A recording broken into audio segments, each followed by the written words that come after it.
नमस्कार। परिष्कार परिच्छन्न न रहिले कौन हेब से विषय शुणु। धारा श्रावण मास शेष रविवार बुढ़ा बाड़ी पटे पड़ी विचार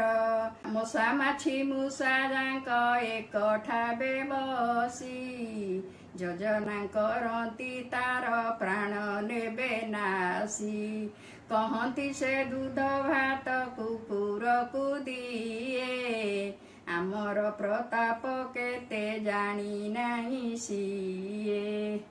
निशकु फुलाई मूषा दुई गोड़ छाटी कहे आग बुढ़ार मु चुटी नेबी काटी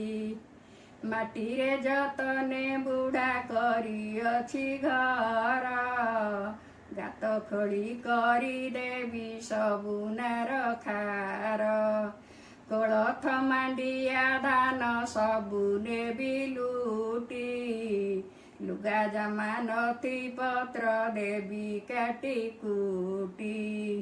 पोसी नाही बिलेई से काहाकु बाडर कुर्पण पणिया एबे छड़ाई बितार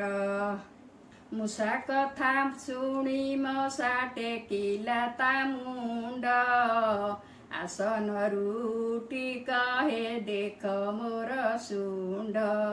एथिरे आनिबी बात मेलेरिया जर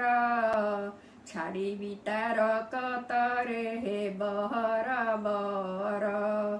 धुआं दिए घरे नाही न टांगे मशारी कामुड़ी कामुड़ी ताकू पकाइबी मारी 50 खात खमा जेते अछि तार वंश बढ़ाइबा पाई आस एथर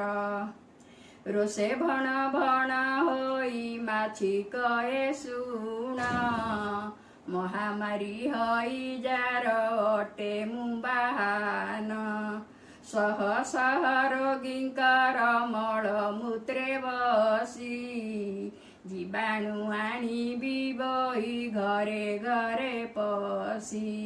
छकी छकी छाड़ी देवी बुढ़ार आहारे देखिबी ता जीवन को किए रखी पारे न खाए गरम से न घौड़े मते ता जीवन निश्चय जान गला मोर हाते आढ़ुआले बुढ़ा सबु शुणुथिला बसी रोसे लुहा कातीटाकू धइला से कसी घर चारि पाखे थिला जेते लता बुदा